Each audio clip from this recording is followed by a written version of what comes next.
Come and dream with me.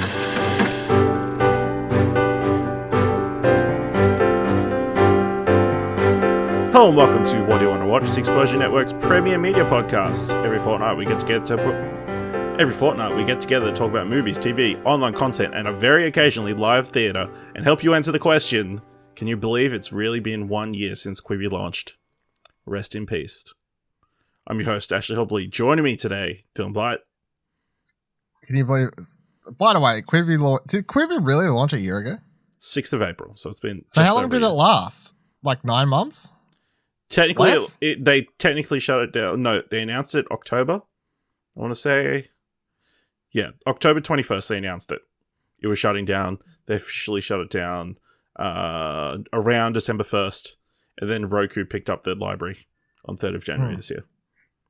Well, so yeah, for less than $100 million. Also joining us today, big Quibi fan, Nicholas Pryor. I'm also Ashley Hobley, your host. No, you're not. Just need to get that checked out. This personality disorder. All right, we got a big episode today. We'll be talking about what's in our watch history. We're covering our Academy Award predictions for this year. A little bit of more news, and then we'll be discussing our top 3 for this week. But we kick things off. Dylan, you had one hell of an adventure this weekend. You know, you travelled on a plane all the way to Sydney to check out Australia's version of Hamilton. I did. I watched Hamilton. I don't know how you want me to answer this question because you kept nagging me last year to a degree to watch the Disney Plus one, and you know. You got nothing to compare it to, so. But I was purposely not wanting to watch it because I wanted to be able to experience it that way first. Yeah, I didn't want to be sitting there like comparing it. Yeah, obviously, if I didn't think I was going to watch it, I probably would have just watched it last year. But I knew I was supposed to be watching Hamilton unless COVID ruined the world. So I was like, no, I'll just wait and see. And I mean, I went in really, really blind to this. to this, like I knew what the base setup is, which is it's about. Wait, Hamilton. You haven't listened to? I haven't listened to any of the songs. Nick, have you listened to Hamilton? Fuck no. Okay. Why would you ask him that? I don't know. It's a massive worldwide phenomenon. I don't know. Come on. Seemed like a reasonable question. No. Come on. It's like animated musicals. Not happening. No, I love musicals. What are you talking about? Yeah. He loves Attack on Titan too. No, Evangelion. Evangelion. What's it called? Evangelion? Evangelion. Yeah, Evangelion. Yeah. Fucking weeb over here. So I watched it, I really, really enjoyed it. I think it's funny, got these great songs, had these great performances. You learn a little bit of history along the way, I guess, is the core thing. So yeah, in case people don't know and they haven't watched the Disney Plus one, it is a play, the life story of Alexander Hamilton, but where the musical is primarily rap songs. So instead of I wouldn't like that. But it sounds like it's a parody, like it sounds like it's a South Park episode or something, but it just works weirdly. Especially when you have like at the start, I can't remember who like comes in or whatever, and there's just like spit a verse, you know, or something like that, or something like that. So, like they basically imply like get in on it, Hamilton at the start or whatever. But it's really good. And then some of the other like I can't remember. Obviously, I've only seen it once, so I don't remember all the song names. But the main girl, like Hamilton's wife, does this like big song. Yeah, Eliza does this big song, and that girl knocked it out of the park. You know, it's like this big solo, you know, heartfelt song or whatever, and she crushed it. I think she got possibly the loudest reaction. Although the runner-up for loudest reaction, and another thing I'll say, like, because I will go watch the Disney Plus thing now, but I'm so glad I watched this way because, like, having the crowd interaction, you know, like being able to. Like, because it was a full crowd. It was a packed theater. We had to wear masks. I presume they had the option of possibly not doing a full theater and not having everyone wear masks, or just like packing the theater and then saying you have to wear masks. So that's what they went with. But people were, laughing and cheering and all these things. So, but when King George came out for the first time, everyone started cheering.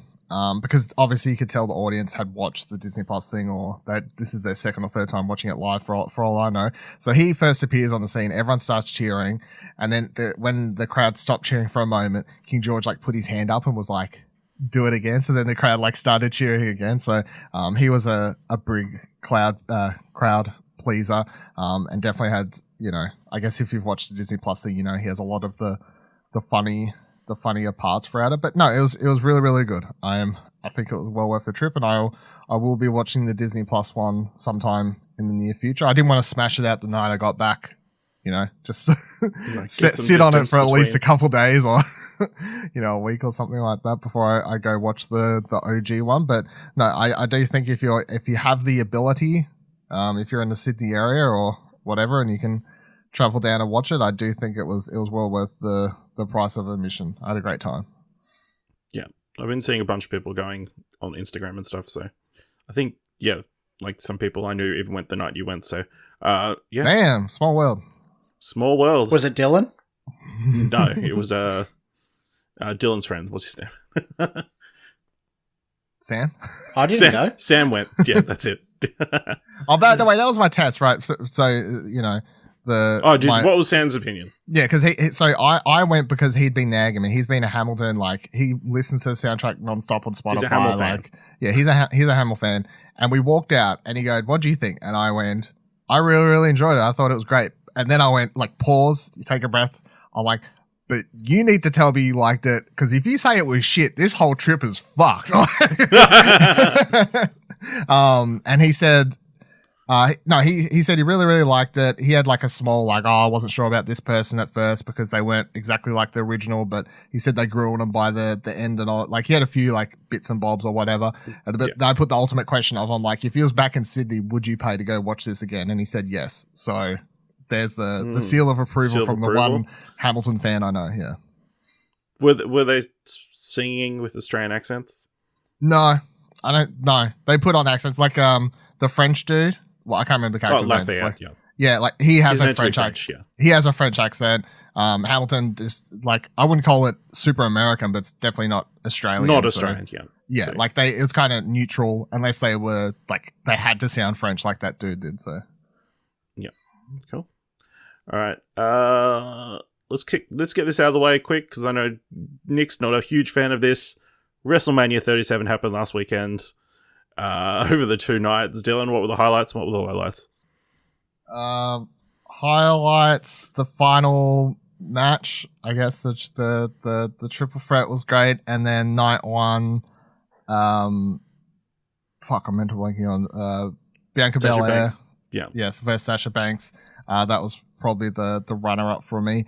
All in all, I thought the show was pretty 6 out of 10, I guess is what I'd give the entire show. I thought it was perfectly okay. There was definitely a few matches that I just thought were pretty trash though.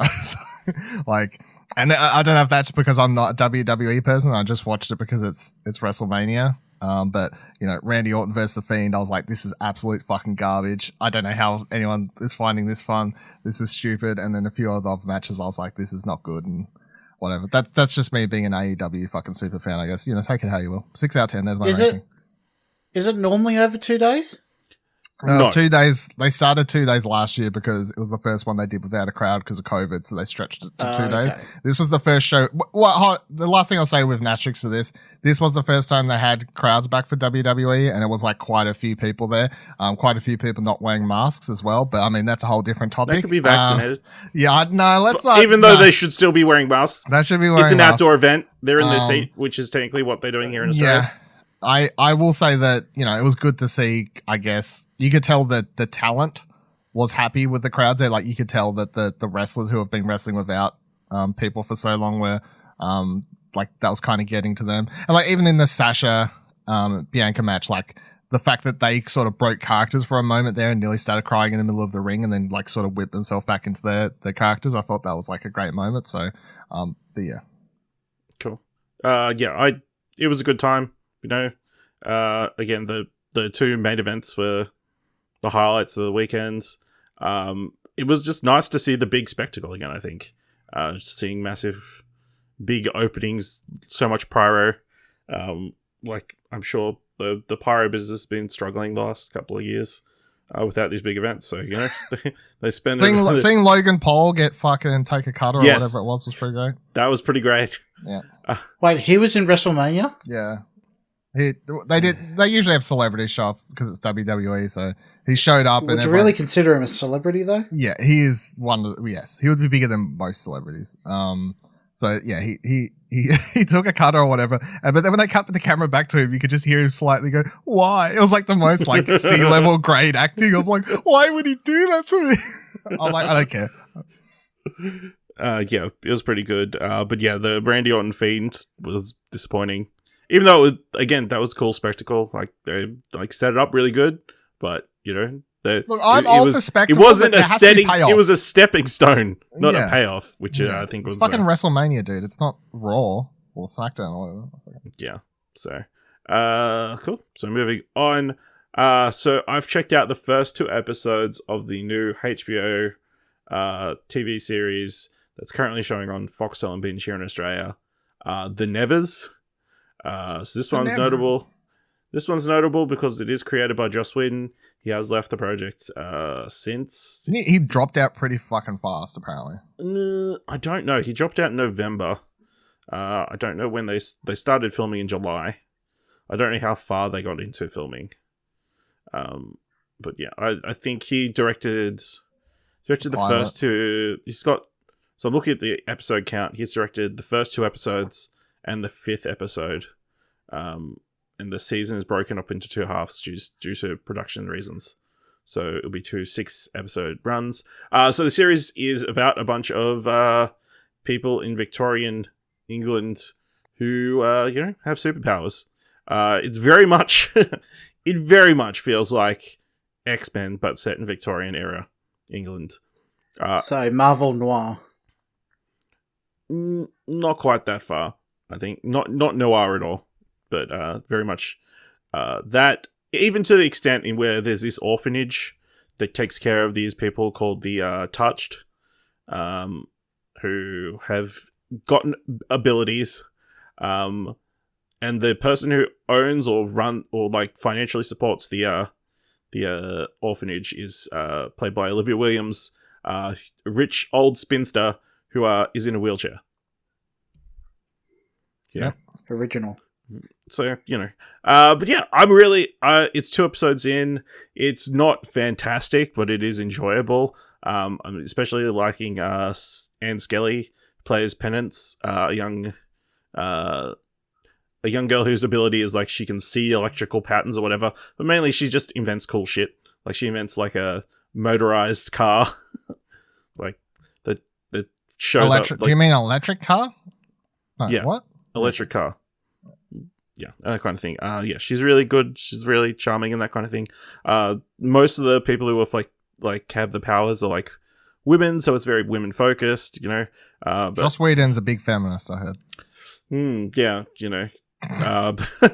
and the big bad, it seems like, set up. They've got this girl called Melody who's like touched, but is kind of crazy, and is like murdering people all over the city. So they've got the Scotland Yard people's trying to catch her in that, and nobody likes the people with the superpowers and stuff. There's a couple of surprises. They kind of reveal how everybody got their powers at the end of the first episode, and is like super weird. It wasn't what I was expecting at all. And then there's a guest cameo that I wasn't expecting that kind of came out of left field. So yeah, 2 episodes so far. Will Wheaton? No, it wasn't Will Wheaton. Okay. No. But yeah, I'm enjoying it so far. It's got a pretty solid cast.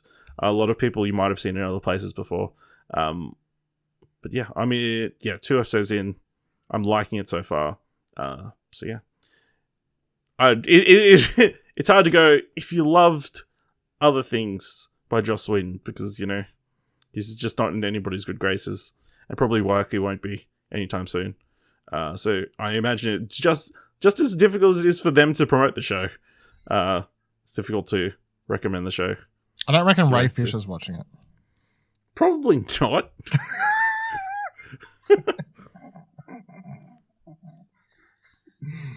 Not sure. These are Hollywood jokes. Yeah. Nick's out of the loop completely. It's not up with the drama alerts. Lifestyles of the rich and the famous. Yeah. Yeah, absolutely. Dylan, you went out and got the chance to watch The Father today. I did. Yes, The Father. So I described it as almost Yes. like a science fiction film. You have you have a different description for it. Yeah, I tweeted after I watched it. I felt like it was a fucking horror movie. I don't know, like it was scary. No? Like, is that movie not scary? Kind of, yeah. Yeah, I mean, I don't think it's like the movie, in case people don't know, The Father is about this, a father played by Anthony Hopkins. And, I mean, the movie just, is it a spoil? Like, does the description just say what it's about? Yes, right? I believe so. Like, it's Even not- though, Man refuses. Do you want to read it? yeah, sure. if you got it. A man refuses all assistance from his daughter as he ages, and as he tries to make sense of his changing circumstances, he begins to doubt his loved ones, his own mind, hot Cheetos, and even the fabric of his reality. I don't think hot Cheetos was a word in there, but Yeah, that's what it says. Hot Cheetos. what? CHEETOS. Where are you getting this That's the description? That's the description on Trakt. That can't be. I just read it on IMDb. He begins to doubt his loved ones, his own mind, and even the fabric of his reality. I don't know why hot Cheetos. I don't know what Cheetos is in there. Why is hot Cheetos? I don't fucking know. I didn't write the thing. Why did you read it like it was just the thing that was meant to be there? There wasn't like a sense I don't know. I haven't of seen the questioning. movie. I want to know what movie you think this is now. Yeah, it says hot Cheetos. I thought it was making it up. Someone needs to tweet. You need to screenshot that and tweet that Trakt or some shit. Be like, what the fuck? Hot Cheetos is not probably part of this description. Is Trakt like Wikipedia? Can people just edit that shit? What the fuck? All right. Where was we? The Father. Right. Yeah. So it's about a guy. It's about someone who's got dementia, right? So I mean, Yes. I think it's unlike other movies I've seen that deal with the subject matter. I feel like it kind of deals with it as straight as you can. Like, and not to say that the movie doesn't do a lot of like, the movie is like very confusing at times because it's meant to be like you're meant to sort of be along the ride with Anthony Hopkins, and like every time a new character shows up, you as an audience member are like, who is this person? Right, as Anthony Hopkins is saying, who are you? Why are you in my apartment? Like, who are you? Blah, blah, blah, blah. Of course, you get the answer to these things as the film goes along, but it does a very good job at, between the film structure, I guess, for, you know, from play to page to screen or whatever, because it's based on a play. Like, the structure of it just leads you down this path. But, by the end of it, and there's so many scenes where even, like, and you know it's not like a horror movie where someone's going to jump out and kill him, but there's just so many scenes where he's scared because he thinks there's people in his house or like people that shouldn't be there and all this sort of stuff. That the way the film like builds up the scenes, it just comes across scary. And then I think the subject matter, just like dementia and the way they play it's like quite scary. And the final scene I think is just like heartbreaking. It's I wouldn't say like it's an easy film to watch. It's not. But at the same time, it's something I think everyone should watch. I think I gave it a 9 on Trakt. I would say it's Anthony Hopkins' best performance, maybe. I know that may be just me talking out my ass because I just watched it, but I wouldn't be surprised if that kind of comes to be. I mean, it's definitely up there as one of his best performances. It's a fucking stellar It's a crowded performance. thing. Hey. That's very crowded to say it's one of his best. Yeah, I know. That's why I'm like, maybe I'm overreacting, but I honestly feel like it really is that good. Like, and he's giving it his all to do it, because he also just like has so many different. At times he's like super angry, and then at times he's sort of like he's just spiteful to people, and like there's a lot of range within the confines of the movie. And the time flew by. Like, it's now 30 something or whatever, and I felt like the film just flew by because I was so like just on board for the ride. So yeah, I loved it. I thought it was fantastic. Great. Well, I guess seeing as we're speaking of Anthony Hopkins, I watched the latest episode of Mythic Quest, episode 11, which is kind of acting as like a bridge between the end of season 1 and the start of season 2 pretty much ending their kind of pandemic arc, I guess, that started. Yes, with the episode pandemic 9. is an arc in our lives. I like to think of it. On a lot of shows, that's how they have to treat it. It follows it. It takes place on the first day where everybody's gone back into the office at the Mythic Quest Studios or whatever it's called. I can't remember. And they decided that day they're going to have this big event called Everlight, which is an event inside the game in which they hold this big tournament and then everybody fights in this big live action role playing contest. Except it's LARP. Yeah. Except Ian rigs it every year to instill hope in the employees. It was a really fun episode. Narrated by Anthony Hopkins, which is why I bring him up. With a really interesting, they set up the world lore of Everlight and why the event is such a big thing within the game and that kind of thing. And again, this is just a fun time, and you get to see people beating each other up with foam swords and shit. I'm very excited to watch it. I probably would have watched it if I didn't fuck off to Sydney or / sit in airports for the most of the weekend. So he had an iPad, so yeah, but Apple TV. I mean, excuses. Yeah, I was there with someone else. I didn't want to be like, "Hey, can you just shut the fuck up while I watch this episode?" Well, you watch it together, don't you? Yeah, go get a headphone splitter. Headphone splitter? I've got Bluetooth headphones. How do you split that? Can't you connect both at the same time if it's got Bluetooth? I don't know. I don't know if he has headphones. See, you put your heads together and put an ear cup on each ear. I don't. Sounds or like just don't use headphones. Just Just use the speaker. No, I don't want to be. Everybody should have been just singing the praises of Mythic Quest. No, I don't want to be that person. Soothing tones of Anthony Hopkins would have made everybody. Feel Everyone in the better airport could have gathered around and watched it together. Probably may have helped. Yep. So yeah, check out Mythic Quest. Nick, you went and saw Nobody, starring Dylan's boy Bob Odenkirk. What'd you think? I did. How was it? Good. Good. Now I remember why we keep having you on the show. No, I really enjoyed it. I like that it kind of started off serious and then just lost all pretense throughout the movie and just got sillier and sillier. I'm sure Dylan talked about it a lot last week, so I won't really go over the beats. But I enjoyed it. I think it's very interesting. I think Bob Odenkirk plays a really good action star. I just like the humour of it. Christopher Lloyd was fantastic. I think all the cast was great, especially using authentic Russian actors as well. I read that there a lot of praise for that as well. I enjoyed it, and I'll be keen to see more if they ever do make more. How brutal is that bus fight scene? Oh yeah, that was nuts.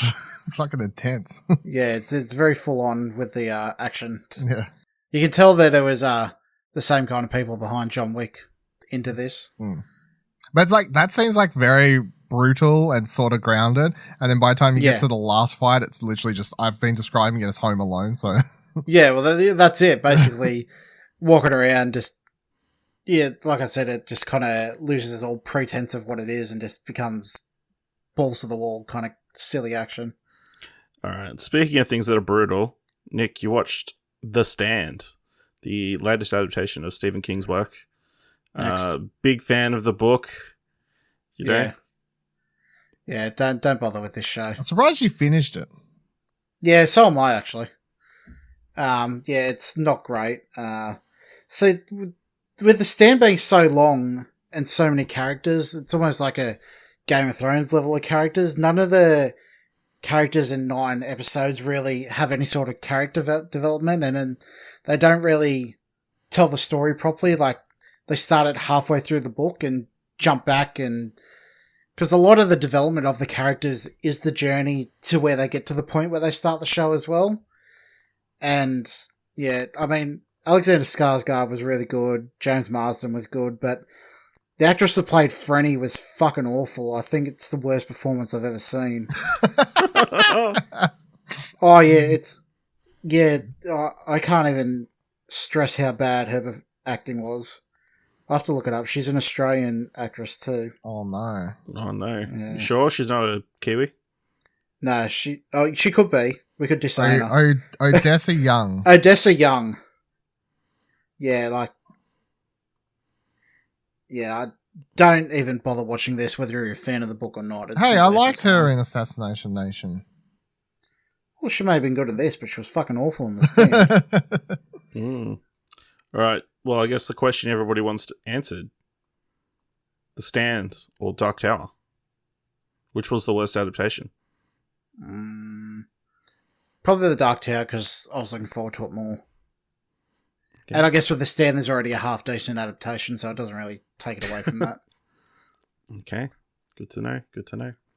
Dylan, you went back and watched Promising Young Woman on Blu-ray as soon as it dropped. As soon as it was made available. Regular Blu-ray or 4K Blu-ray? Not on 4K, just regular Blu-ray. Fucking bullshit. Yeah. How was that the second time? It was. Do you appreciate it more or less? Yeah, I feel like because you don't need any of the reveals along the way. Of course, I feel like that movie. I wouldn't say it needs. It's not one of those movies that needs a second watch, but I would say it's a movie that does deserve a second watch, and you kind of pick up on a few more details along the way, I guess, and maybe if you weren't sure about conclusion of if she meant to do what she meant to do by the end of the movie, then maybe a second watch can help you lock in your conclusion on that. But just as enjoyable the second time around. Cool. So I checked out the first episode of the new David E. Kelly series on Disney Plus, starring John Stamos, Big Shot, in which he plays a temperamental college basketball coach. This is Coach Carter, right? Not really. So in the opening of the episode, he throws a chair at an umpire for a bad call or whatever. So he gets fired from coaching college football. And becomes a lawyer? Basketball. No, he doesn't become a lawyer. He gets his agent to get him any jobs and get him back into coaching, so he can get back into college basketball coaching, because he's this big coach who's got a lot of championships and a long history. And the only job he can get is as a coach for a high school women's basketball team. So it's the gruff, brutal coach having to come teach these young girls and trying to understand them and learn from them and stuff. It's fine. Out of the two sports shows they've got running at the same time, Mighty Ducks is obviously the better one at the moment. Quack, quack. Quack, quack. It feels a little bit on the nose when he blows a whistle for the first time, and then one of the girls is like, "That's triggering, blowing whistles. Can we please not have whistles, thanks?" So, it's fine. It's charming. John Stamos is pretty good. I like some of the different girls and that kind of thing. But yeah, it's not fantastic, and I don't think they shoot the basketball very interestingly. How do you shoot a basketball interestingly? Don't you just aim for the hoop? No, but shooting them playing basketball, I don't think it's okay. They're not. It's not kind shot. of A lot of it's kind of a lot of cuts. It's not. Just kind of making sure you realize that they're not actually playing. That kind of thing. They're just we'll shoot now. The basketball goes into the hoop. That kind of thing. So yeah, it's fine. It's not obviously aimed at me. So, but that's No, it's aimed at the hoop. Sure. All right. Got you there. You got me there. So, Nick, we've got the long list now of stuff you've watched. Feel free to answer as quickly as you like. Okay. Or if you want to, expand on stuff that you actually want to talk about. We have as much time as you want. All right. Podcasting. Yeah. So you watched The Personal History of David Copperfield.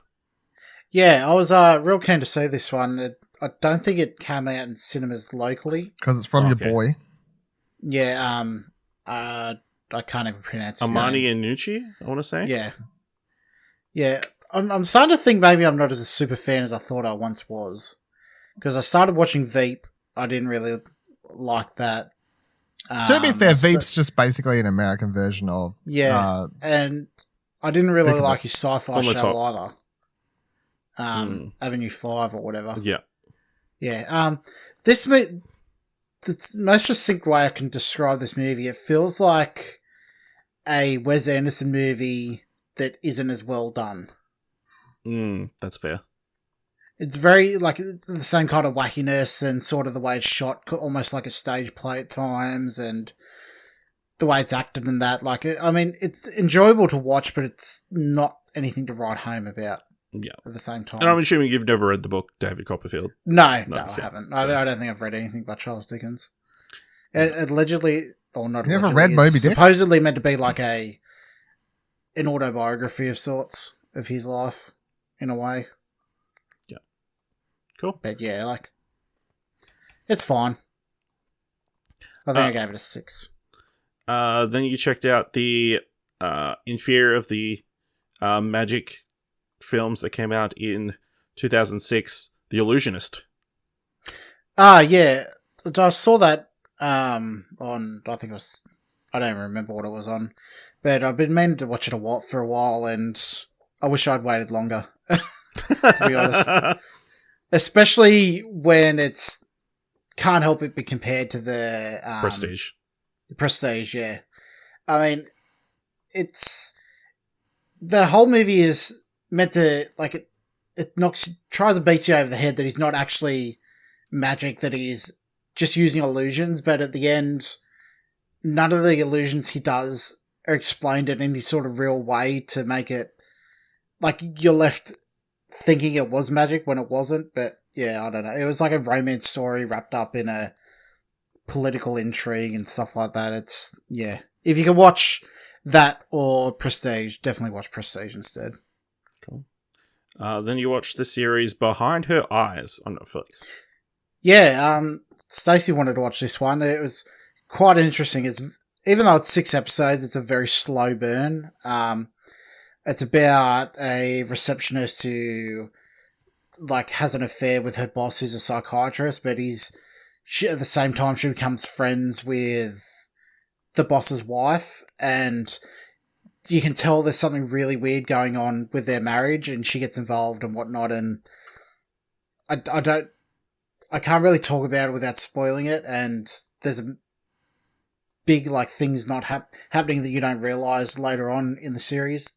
But it's definitely worth a watch. I mean, the acting's all pretty great, believable. Yeah, I really enjoyed that. Cool.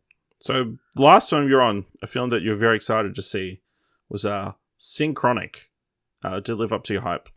I enjoyed it, yes, but I didn't really enjoy it as much as their other films. Like the way that it was told, like the story itself, I was a fan of, but the way that it was edited and being non-chronologically told, I feel didn't really add anything to the film.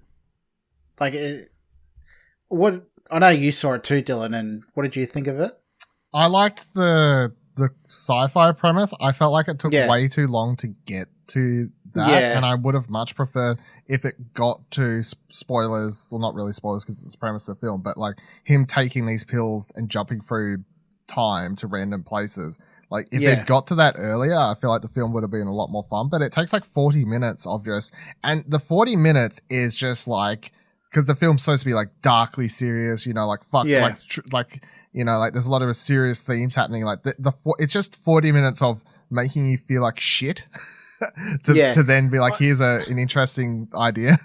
Yeah, I really liked the premise and the concept behind it, but just the way it was executed wasn't great. And I've seen more and more of Anthony Mackie. I just don't think he's a very good actor. I thought he He's was miscast in that role. He's very stiff in everything I've seen him in. Just like that, the second season of Altered Carbon, it's just, he has no charisma, I find. I don't know if it's different in, because he's only got short bit roles in Marvel and I haven't seen the series yet, but yeah, the more I see of him, the less I like of him as an actor.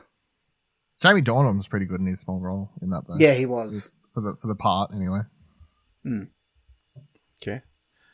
You also checked out Why You Like This. question I ask every time you come on. Oh, yeah, that's that Australian show written by Mark Bonanno and his partner, and that. Yeah, that was pretty good. It's very much an Australian version of Broad City. It's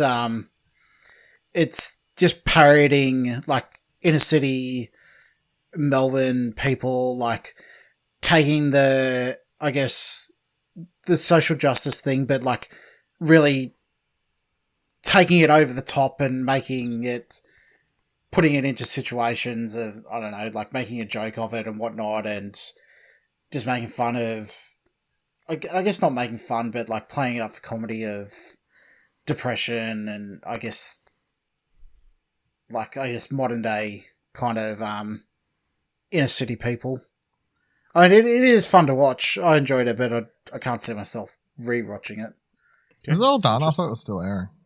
Yeah, it was only 6 episodes. Yeah. And they aired it earlier in the year in Australia on ABC, but it's only just recently released worldwide on Netflix. Because I remember I was going to like try and check it out because I knew Mark wrote it. So yeah. Interesting. Then you checked out the Sarah Paulson thriller Run.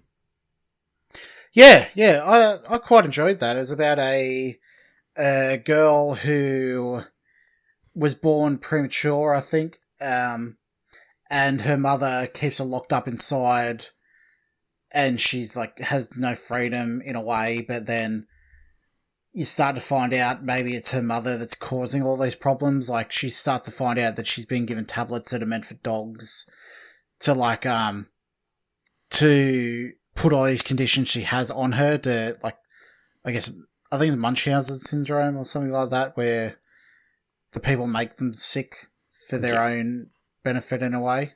But yeah, that was quite tense.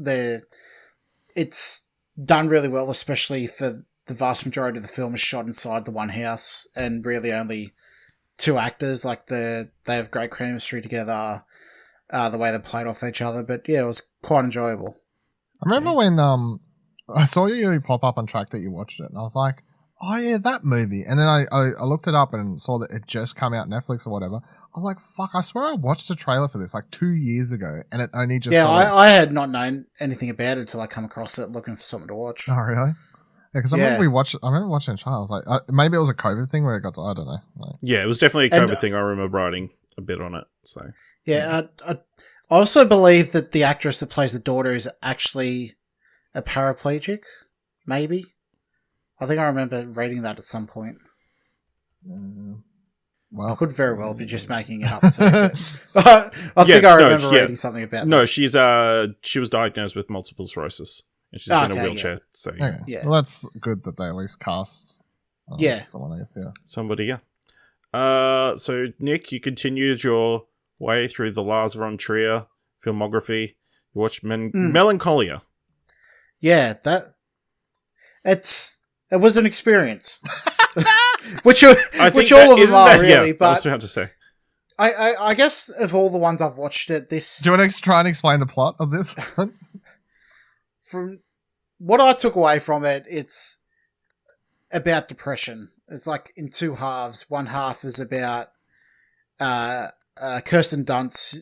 It's her wedding and whatnot, and her depression. She acts out, and nobody really understands what she's going through and whatnot. And then the second half is about a planet shows up in the sky coming towards Earth. It's really bizarre. People are like, oh, the world's going to end. This planet's going to land. Everyone's like, this planet's going to land on us. The world's going to end. Yeah. Which the second half is about the sister of Kirsten Dunst and her depression in the way of not being able to, I guess, control things, and the feeling of helplessness of not being able to do anything to help your situation and whatnot. I really, really enjoyed the movie. It's shot beautifully, as all of his films are, I think. Very artistic. All the actresses and actresses were great. Yeah, I really, really enjoyed it. I would say I haven't watched all his movies. I think I'd pick that as his best shot film out of the ones I've watched. That, and I think it's his most the easiest digestible. Yeah, it's one Ash could watch. Yeah, Like, it's not like fucked up gore. yeah. or, It's like, not. It's not Antichrist Yeah, or it House is. of Jack Build or Yeah. something Yeah, like yeah. that. Or Nymphomaniac. I couldn't get through that one. Okay.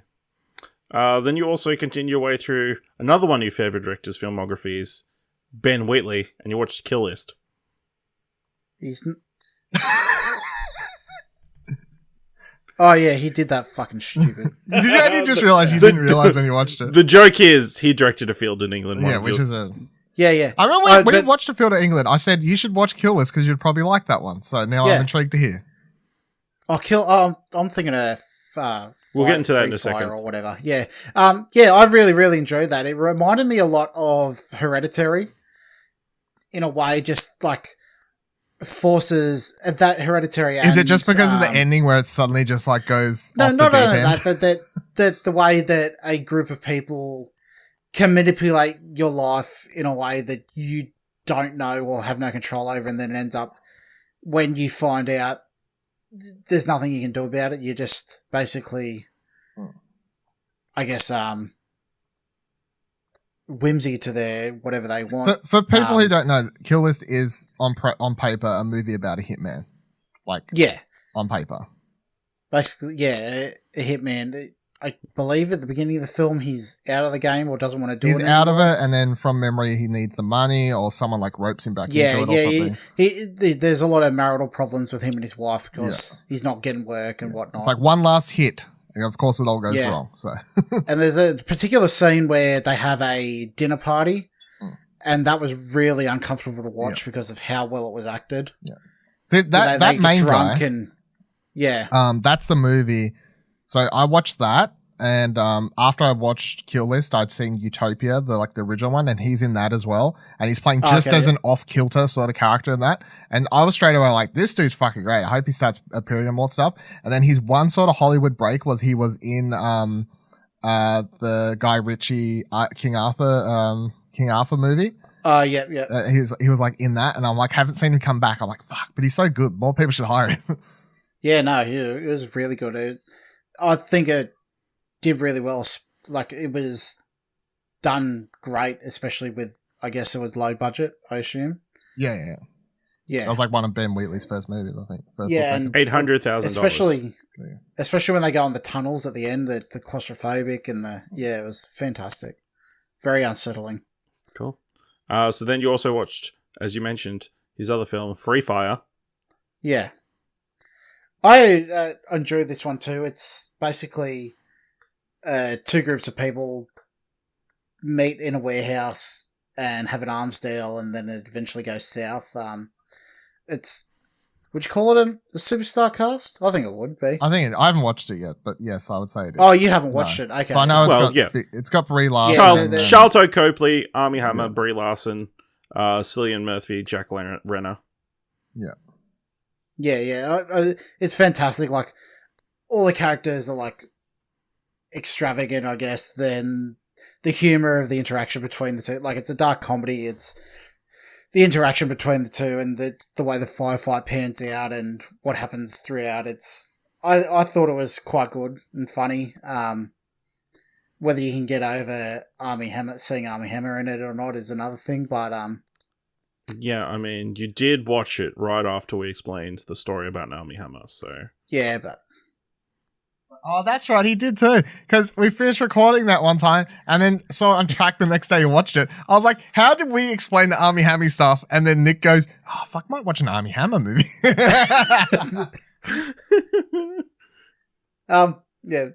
I guess art from artists. I guess. What a pleasure explosion episode. Blah blah blah. Alright. Can you even get them anymore? I didn't delete Yeah. it. It's still up. They're still available. I've only hidden one podcast. Explosionhour.com. You can find it amongst the retired episodes, podcasts. Yeah, you'll get a gold Or star if rest- you can find it. Yeah. Yeah, so check that out. I guess tweet it at Lord Empire if you find the episode. Yeah, good luck tweeting to that too. Yeah. Oh yeah, it's changed now, isn't it? You changed your Twitter? Yeah. I didn't even notice this. It's awkward. All our tweets are going to the wrong It's places. Ashley Hobley _2. Yeah, that makes sense. All right, then you watched Hostiles. Oh yeah, that Western. Yeah, I really enjoyed it. It's Oh, it's just his name now. yeah. Damn, there you go. I have to go back and change it all over the website. No.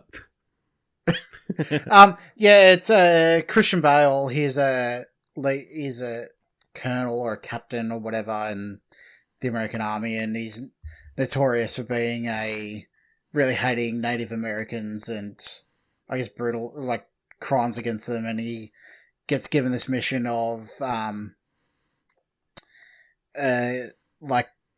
transporting a Native American chieftain that's been in custody and his family back to their reservation or whatever because he's sick, and I guess they're respecting his wishes and taking him back to his family and whatnot.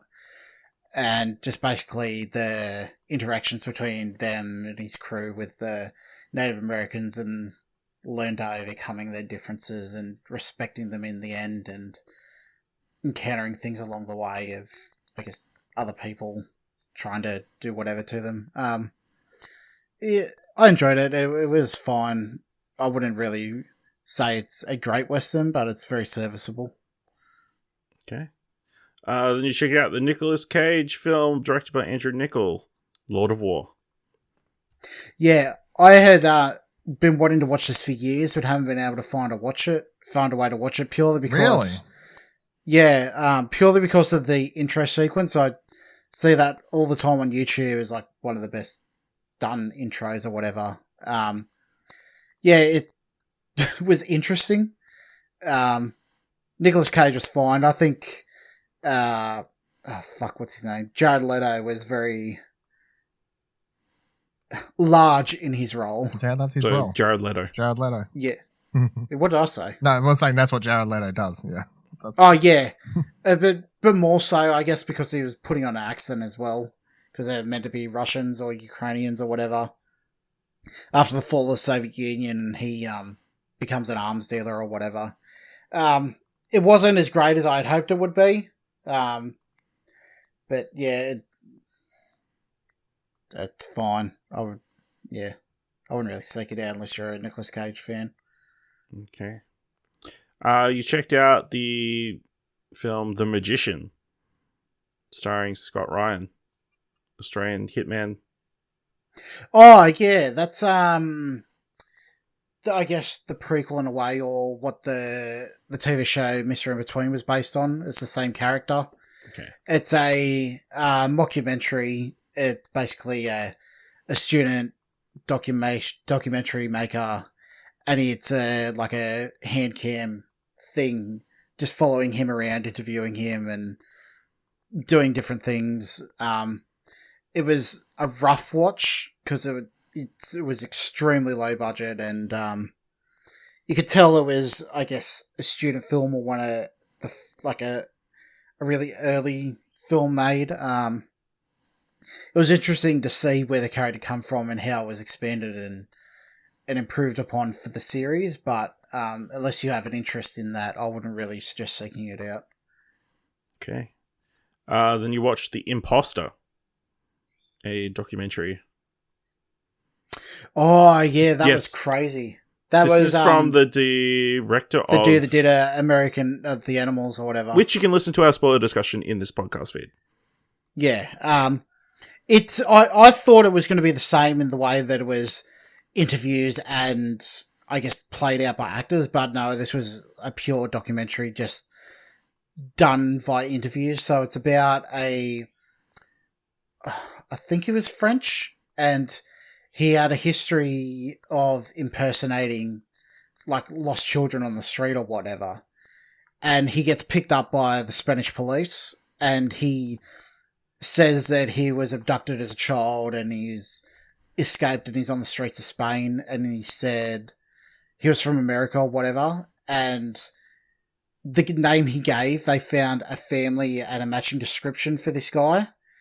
And so this guy changes his appearance and whatnot and does his hair and stuff, and the family comes over from America, and they think that he is the missing child. I remember reading about this, I think. Yeah, it was fucking bizarre. I don't know how it's a real story. Yeah, if you have a way to see this, definitely see it because it's. Where was it on? Did you VPN it? I honestly don't remember. It's on Stan. Okay. On Stan, there you go. Yeah, there was unless there was correct collaborating stuff and or news articles that had actually happened, you would not believe that this shit fucking ever happened. It was crazy. Cool. Speaking of crazy, and on top of that, it was a really well done documentary at the same time as well. Okay, cool. Definitely seek that out. But speaking of crazy, you watched 8mm starring Nicolas Cage again. Yeah, this is another one I've been meaning to watch for years. It was on my list of wanting to watch stuff that James Gandolfini has been in. I like this a lot better than Lord of War. So it's about Nicolas Cage as a private detective, and he gets hired by this old widow who come across a tape in her husband's, I don't know, safe or whatever, and it's a snuff film, and she wanted to find out if it was real, and it's him following the trails of the seedy underground of LA porn and getting into dirtier and darker shit. It's quite a stellar cast as well, which I didn't realize. Joaquin Phoenix, Peter Stormare, James Gandolfini, a few others that I don't remember, but I quite enjoyed that. It was a dark crime. Yeah. Very cool. All right, let's move into the mandatory Netflix segment of the show. So I checked out the new film that released on Netflix. I watched the new film that came out on Netflix, Love and Monsters, directed by Michael Matthews, starring Dylan O'Brien, Jessica Henwick, Dan Ewing, and Michael Rooker. Shot here in Australia, I believe, down on the Gold Coast. Set in a world in which it's pretty much the apocalypse. There was this massive asteroid that was coming to Earth. The whole world united and sent all their missiles up to destroy it. Unfortunately, all the chemicals from the missiles came down back to Earth and mutated all cold-blooded creatures on the planet. So there's massive lizards and centipedes and slugs and all kinds of stuff. Godzilla. Yeah, there's kind of like kaiju all over the place. Well, not that big, but pretty big. So everybody was forced to quickly hide in bunkers to survive. So that's where they've all been living for the last, 8 years? 7 years. Dylan O'Brien plays a mailman who must connect the cities of America. No, wrong video game. Death Stranding. Wrong video game. Dylan O'Brien plays a man named Joel who Oh, okay. It's The Last of Us now. No, that's the only thing that's close to. But the girlfriend that he had right before the end of the world, I guess. She got really big because she was a cold-blooded bitch. No, he finally managed to contact her over radio, and decides, even though he's got no skills as a fighter, even to the extent where he just freezes up when confronted with different creatures and stuff, he's going to track across the city, across the state to get to her, 7 days away. And it follows his adventures as he tries to survive. He quickly befriends a dog who has lost their owner, and helps him through his different adventures and that kind of thing. What kind of dog? I really, I don't know off the top of my head. Right. I'm trying to think of the breed. All right, well. Looks like a Kelpie. Yeah, I'd say Kelpie. It's just a stray dog. Red dog. It did. Yeah, I was like, oh, they got Red Dog another job. Dyed him, gave him another acting opportunity. I really enjoyed it. I think it's a really fun, enjoyable film. Dylan O'Brien is fantastic. I think I described it on Twitter as Zombieland, but with monsters instead of zombies. And yeah, it's definitely he's he definitely reminds me a lot of Jesse Eisenberg in that film. Maybe not like overly cautious, but like they talk about rules for surviving in the world and that kind of thing. And they've got Michael Rooker plays a very similar kind of role to Woody Harrelson in Zombieland and that kind of thing. Yeah, and I really enjoyed it. I think it's up for visual effects. I don't think they're fantastic. I think the CGI, while creative and interesting, I don't think it's like... It's cartoony more than it is realistic. But, you know, it works. Yeah, and I enjoyed the story, and the moments in between of them kind of missing the life that they had before and that kind of thing. And the dog's really cute and, likable. So yeah, definitely check out Love and Monsters on Netflix. And it is a Kelpie, confirmed. Kelpie confirmed. Exclusive. Heard it here first. I guess it's exclusive. World premiere. World premiere. Then I checked out an actual Australian film. I Met a Girl, directed by Luke Eve, starring Brenton Thwaites, Lily Sullivan, Joel Jackson, Zara Newman, and Anita Haig.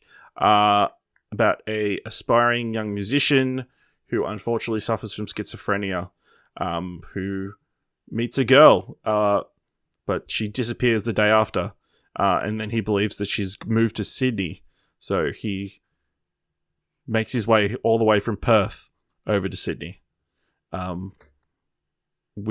while losing his medication, his wallet, his everything, and kind of dealing with his own inner voices and that kind of thing and struggles. Traveling across the country, but he's scared of planes, so he can't travel in a plane, which would have made the whole movie a lot more boring. But it's fine. I found it quite enjoyable. The charming moments are super charming, but it kind of lags in the middle a little bit. I think Brendan Thwaites is pretty good. And it wraps up in a way that felt like it was worth watching. You know what I mean? Like sometimes through a film you'd be like, oh, this isn't really working, but then the ending kind of puts it up a point or two. I feel like this did that. So, really good, really solid Australian film. So check that one out as well. Nick, you've joined, like many others on the internet, it seems. You watched Drive to Survive over on Netflix. The F1 series. Yeah, I watched it last year and the year before too. Yeah, what did you think of this latest season? And did it get you to watch F1 this year? Well, I'd love to watch it, but it's on when I'm at work or when I'm asleep, so... but I am following it. I don't like the way this particular season was told. Each episode seems to follow a team or a personality. Well, that's what they did every other season. But I thought the other seasons they told it in a way that followed the season, where this one seemed to be jumped backwards and forwards through the season to tell the story of the particular teams and personalities. I mean, it was fine. I guess it was tough because of COVID and everything, production-wise. That's what, if you like it, you'll like this. But, yeah. Okay, cool. It's another season. Another season. Let's take it off at the moment. In case that's why it was the joke. Yeah. Everyone at the moment seems to be watching it on Twitter and being like, suddenly like, oh, I'm watching F1 now because of Drive to Survive. So. Oh, okay. Yeah. See. So that brings us to the end of this mandatory Netflix segment. But before we jump into our Oscar predictions, if you all know, as part of our predictions here on What Do You Want to Watch, the winner of the predictions gets to decide something that the losers have to watch. So all the way back in, I want to say September, October, one Dylan Blight lost the Emmy predictions to me and was forced to watch something of my choosing. So let me ask you this, Nick. How do you feel about Limitless? Limitless? The movie Limitless, starring Bradley Cooper. My feeling is I haven't seen it. Missing out. Lucky. And, Isn't it one of Kieran Marchant's favourite movies? Yes, it is. Some would say it's his favorite movie. Yes, and it is quite enjoyable. But did you know there was a spin-off TV series? I did know called that. Limitless. You know? That's how I first found out about the film. Really? Did you watch any I of the also Limitless TV series? I did not. I just remember seeing ads and them touting Bradley Cooper, and I believe it was only ever in one episode. There's only a few more, but Okay. yeah. But me and Kieran really enjoy the TV series. Dylan doesn't like the Is movie. that sarcasm? No, it's actually quite enjoyable. Oh. But Dylan doesn't like the film. So, you know, what better a film thing for him to watch for losing the Emmys in the first couple of episodes of the Limitless TV series? So, Dylan, how'd you feel about watching the fantastic Limitless TV series? Look, let me put it this way so no one gets my words mixed. I really wish I didn't have to watch that. But I did. Why? Because it was shit. No.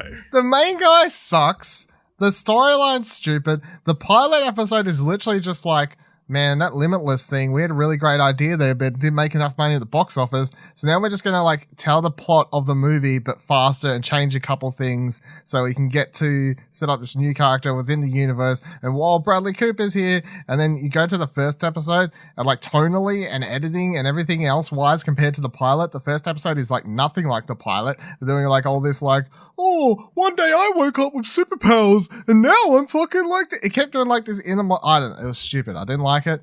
Fucking Dexter's sister's in it, and she's like, "Oh man, I'm an FBI." There was so many like, there was like one scene where he's like, "Oh man, like I'm just gonna pretend to be an FBI agent," and she's like, "Oh, totally." Like there's so many things that didn't even make sense. Oh no, I didn't like it. It was bad. Shit show, shit movie, shit show. How was the second episode? Shit. They're all shit. I didn't watch the pilot first. Yeah. Would you rather watch those episodes or season 8 of Game of Thrones?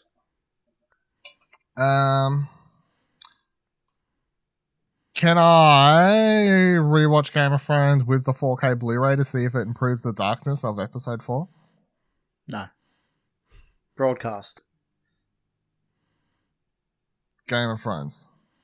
Okay. Oh, well, Limitless TV show or Limitless Limitless movie? must be bad then. I mean, you're comparing it to Emmy Award winning TV series, season of television. Ash thinks Game of Award Thrones is so shows don't good that it matter. won an award it wasn't nominated for. But yeah, Limitless TV series or Limitless movie? Movie. Okay. I guess the movie's over quicker. Bradley Cooper's just a better actor than the dude who's in the TV show, so it makes it slightly more enjoyable. I don't appreciate all this blasphemy of this TV show. And Why'd Jake you ask me to Dorman- watch Big it then? Dorman. Don't ask me to watch things you know I'm not going to like! But I do get satisfaction from you watching something you didn't want to watch and didn't like. So with that said, Cost me $7. $3.50 an episode. see, well, you know, well, don't lose the predictions, which we're about to jump into this year's Academy Award predictions. So of course we'll be going through each category, giving our predictions for what's going to win. If you want to add anything else, you know, to the categories, have any extend the discussion, feel free. So let's kick things off. Best visual effects. The nominees are Love and Monsters, The Midnight Sky, Mulan, The One and Only Ivan, and Tenet. Nick. I've only seen Tenet, so that one. Okay. Dylan. I'm also going with Tenet, because I feel like it's the only award Tenet can win in this show. Yes, I also went for Tenet. So, yeah. Even though I don't think, when I think of Tenet, I don't really think of visual effects. But That's because the visual effects were so good, you're not thinking about them. That's right. That's true. Seamless. Yep. Yeah, kind of. Next category, best sounds. The nominees are Greyhound, Mank, News of the World, Soul, and Sound of Metal. Nick. I've only seen Sound of Metal, so that one. Oh, is this a trend set for the rest of the awards? It is. You're just picking what you've Although seen? quite a few of these categories I haven't seen anything. So. What do you do then? All right. Find out soon. Find out. Don't roll the spoil dice. it. Dylan. I went with Sound of Metal because it has the best sound design out of those IMO, even though it doesn't really have sound at times, but I guess makes it good sound design. Yes. Watching that movie with headphones was an experience, I guess, is the thing. Yeah. So, this is the first year they've combined sound editing and sound design. So, I mean, it'll be interesting. But yeah, I also went with Sound of Metal. Pretty... Yeah. That of all the sound categories, the sounds most affected me from that film, so I wouldn't be surprised if that picks it up. So next up, we've got Best Short Live Action. So because I doubt anybody's heard of any of these, I've pulled up some. I'm gonna try and watch them all because I found where to watch all of the shorts, and I will have a news post published after we finish recording where you can watch them all. Okay, but yeah, I've got some synopsises from Los Angeles Times. So we've got Feeling Through. A broke teen looks for shelter on a cold night. His random encounter with a middle-aged deafblind man changes his course, possibly in more ways than one. The Letter Room, in which Oscar Isaac plays a correction officer who takes over the job of scanning prison mail and gets involved in the lives revealed therein. The Present, a good-hearted Palestinian man takes his young daughter to pick up a gift for his wife. To do so, they must pass through an Israeli checkpoint. Then you've got Two Distant Strangers, takes a familiar fantasy trope and applies it to a deadly serious subject, police mistreatment of black Americans. And then White Eye, an examination of unintended consequences in modern-day Tel Aviv. When a young man once seems to have solved the mystery of his stolen bicycle, his single-minded quest to reclaim it takes a turn that forces him to see with greater perspective. Dylan, what are you going with in this one? I'm going with Feeling Through because that's the one that I saw the most Oscar buzz around. Okay. I went with Two Distant Strangers, which I believe you can watch on Netflix at the moment. Yes. Nick? The Letter Room, because I like Oscar Isaac. I mean, it's the one with the big name, so can't fault you there. All right. Then we've got Best Animated Shorts. Borrow, a Pixar spark short about a rabbit embarrassed by her humble ambitions for a home when she sees other subterranean animals, elaborate ones. Genius Loki.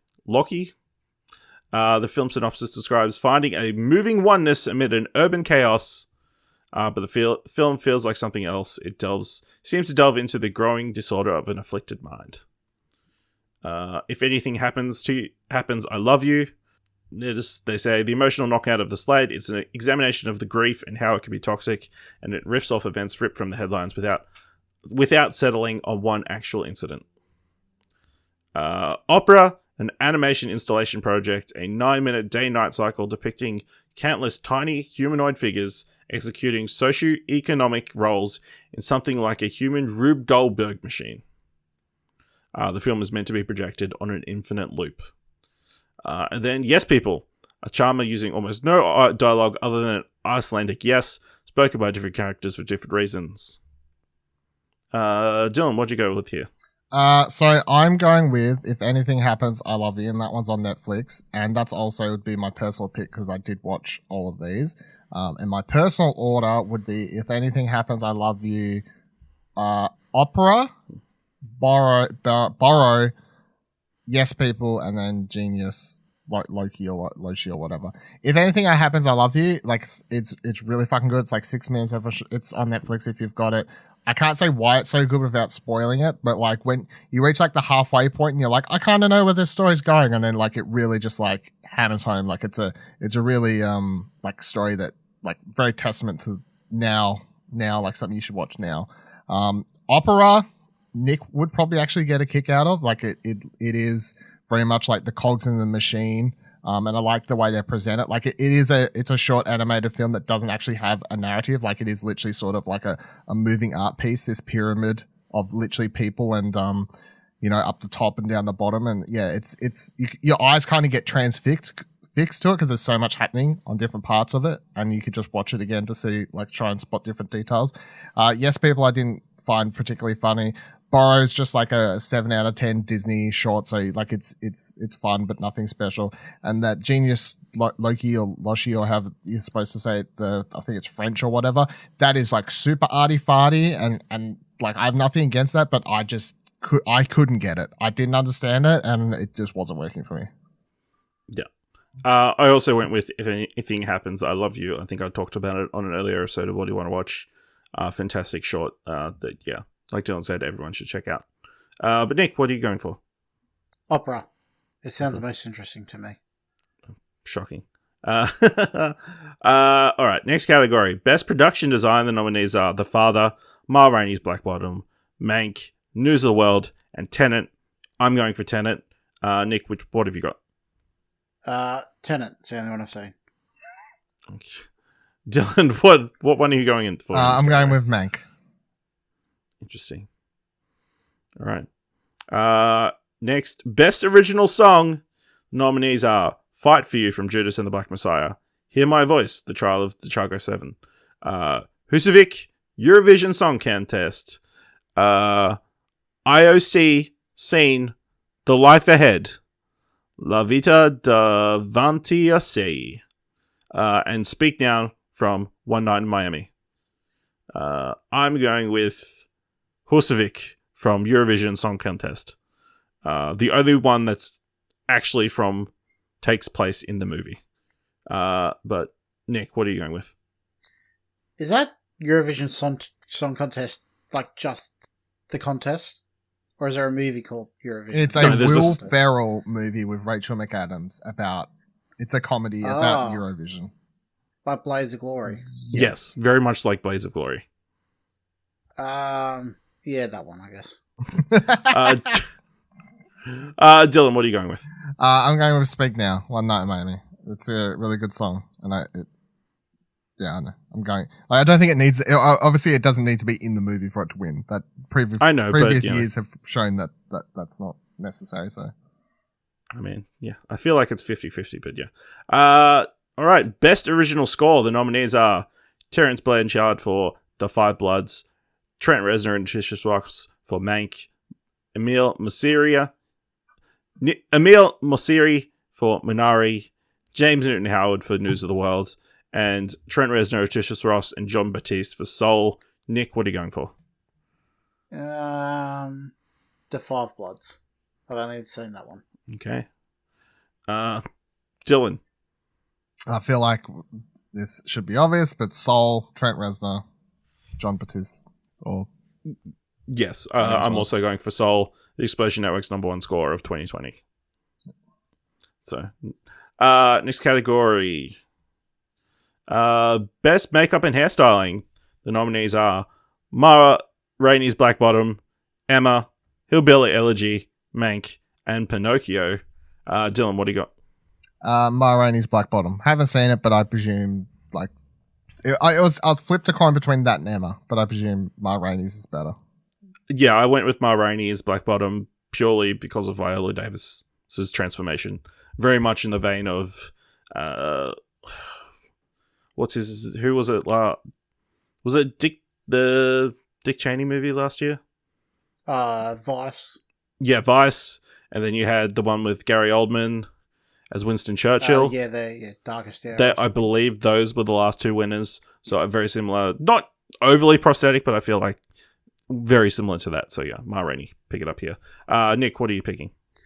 Mank, because the Academy likes Hollywood masturbatory films. Fair point. All right. Best International Feature nominees are Another Round from Denmark, Better Days from Hong Kong, Collective from Romania, The Man Who Sold His Skin from Tunisia, and Quo Vadis Ada from Bosnia and Herzegovina. I'm going with Another Round. I feel like it's obviously the biggest name of that bunch. But yeah. Nick, what are you going with? Another Round, because it's the only movie there I want to watch. I meant to watch it today, but I didn't get a chance. Ooh. Yeah, I've been putting it off as well. Dylan. I went with Another Round, and I'd like to state on the record that Ash saying he's been putting it off when I don't even have the chance to watch it is disgusting. and I It's hate all it. the way in the city. I know, It's on but Hulu. What are you talking about? I don't have fucking Hulu. But you can always get it. No. VPN. Yeah. Oh, when a VPN sponsors a podcast, maybe then. heard it here first. VPNs. Mail at business at explosionever.com. I assume that's an email. Best film editing. The nominees are Yorgos Lanthimos for The Father, Chloe Zhao for Nomadland, Frederick Thorvald for Promising Young Woman, Mikkel E.G. Nielsen for Sound of Metal, and Alan Baumgarten for The Trial of Chicago 7. I went with The Sound of Metal. Nick? I also go with the Sound of Metal. I Do it. went with The Trial of the Chicago 7. Okay, bit of difference. Next up, we've got Best Documentary Short. So I haven't watched any Nominated. of these yet, but in case anyone listening to this is wondering and they don't want to find that article, all of these you can watch for free. Like they're either on YouTube or something like that. Hunger Ward is the only one I couldn't find to watch, but the rest are like on YouTube. So yeah, okay. So you've got Colette. As a young teen, Colette Maureen Catherine joined in her family's new business, the French Resistance. The film follows the now 90-year-old as she and a young history student make a first pilgrimage to the Nazi concentration camp where Maureen Catherine's brother died. Then you've got A Concerto in Conversation. It parallels the debut of rising composer Chris Bauer's Concerto for a Younger Self at Disney Hall with a conversation between him and his grandfather, Horace Bowers. You've got Don't Split, a harrowing view from inside the pro-democracy protests still rolling Hong Kong with footage from within the crowd as they face down fully outfitted riot police while protesters have little more than masks and umbrellas. You've got Hunger Ward, goes beyond news reports of war and famine in Yemen to look unflinchingly at the resulting suffering and the even death of young children. And then A Love Song for Latasha. The 1991 killing of 15-year-old Latasha Harlins left scars in Los Angeles, including helping fuel a LA riot a year later. Director Sophia Nella Allison spends little time on the crime, instead crafting a poetic portrait of the girl through stories told by her loved ones and subjective cinema techniques such as abstract animation, video effects, and stand-ins. Nick, which one captures your interest? Colette. Okay. Dylan. I'm going with A Love Song for Natasha. I'm going to go with Don't Split. It's Do Not Split. Oh, Do Not Split. Sorry. Just in case anyone's Googling it. Sorry for shorting it. But, you know, I wouldn't be surprised if it isn't, because apparently China has specifically told their news outlets not to cover the Oscars live because it's very anti-China. So, there you Typical. go. Interesting. This is my shocked face. It's an audio This podcast. is an audio podcast. All right. Next up, we've got Best Documentary. The nominees are Time, in which Fox Rich fights for his release of her husband, Rob, who's serving a 60-year sentence in prison. Collective, in which director Alexander Nanu follows a crack team of investigators at the Romanian newspaper Gazeta Sporturilor as they try to uncover a vast healthcare fraud that enriched moguls and politicians and led to the deaths of innocent citizens. My Octopus Teacher, a filmmaker forges an unusual friendship with an octopus living in South African kelp forest, learning as the animal shares the mysteries of her world. Crip Camp, The Disability Revolution. Down the road from Woodstock, a revolution blossomed at a ramshackle summer camp for teenagers with disabilities, transforming their lives and igniting a landmark movement. And The Mole Agent, a private investigator in Chile hires someone to work as a mole at a retirement home where a client of his suspects the caretakers of elder abuse. Dylan, what are you going for here? Time. I've spoken about it before. It's really, really good. It felt like it's the most arty one of the bunch here. It stands out amongst other documentaries because it does a lot different, I feel. So as much as I love Crip Camp and everyone should watch that, I'm going with Time. I'm also going with Time. So, Nick, what are you picking? My Octopus Teacher. Okay. Be a bit of a surpriser. Opposite. Yeah. Next category is Best Costume Design. The nominees are Alexandra Byrne for Emma, Anne Roth for Ma Rainey's Black Bottom, Trish Somerville for Mank, Bina Dagler for Mulan, and Massimo Cantina Perini for Pinocchio. I went with Ma Rainey's Black Bottom. Nick, what are you going with? Mank. Shocker. And Dylan, what are you going with? Ma Rainey's Black Bottom. Okay. Next category is Best Animated Feature. Nominees are Onwards, Over the Moon, A Shaun the Sheep movie, Farmageddon, Soul, and Wolfwalkers. I'm going for Soul. I feel like it's even though it wasn't my favorite animated film of last year, it's so beloved that there's no chance it'll lose. But Nick, what are you picking? A Shaun the Sheep movie, Farmageddon. Wow. Okay. Wow. Dylan. I mean, it's nominated. I mean, he has every right to pick it. It's as good as any of the other nominees. I'm going with Soul. As much as I would like Wolfwalkers to actually win. Yeah. Yeah. And by the way, you missed a category, it seems. Yeah. Did I? Yeah, cinematography. Oh, sorry. All right, jumping back. Best cinematography. It should be high on the list. So the nominees are Sean Bobbitt for Judas and the Black Messiah, Eric Messerschmidt for Mank, Darius Wolski for News of the World, Joshua James Richard for Nomadland, Feed in Papa Michael for The Trial of the Chicago 7. Nick, what are you going with here? Nomadland. Dylan? Mank. I'm also going Nomadland. I feel like it's been picking up a lot of awards, so there's that. Best Supporting Actress. The nominees are Maria Bakalova for Borat subsequent movie film, Glenn Close for Hillbilly Elegy, Olivia Colman for The Father, Amanda Seyfried for Mank, and Yu Jong-yoon for Minari.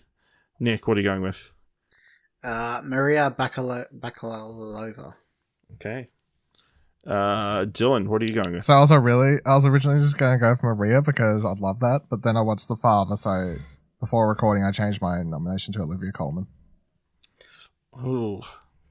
I went with Yu Jong-yoon. I'd like to see her win for her role in Minari. But really close category. I think there's a blanket over 4 of those 5 films. 4 of those 5 nominees.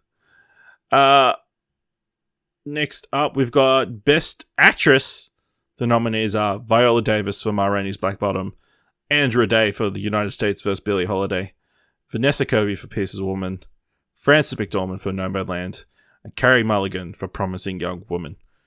Dylan, what have you gone for here? Carey Mulligan for Promising Young Woman. I've watched it twice. She's very, very good. I've also gone Carey Mulligan for Promising Young Woman.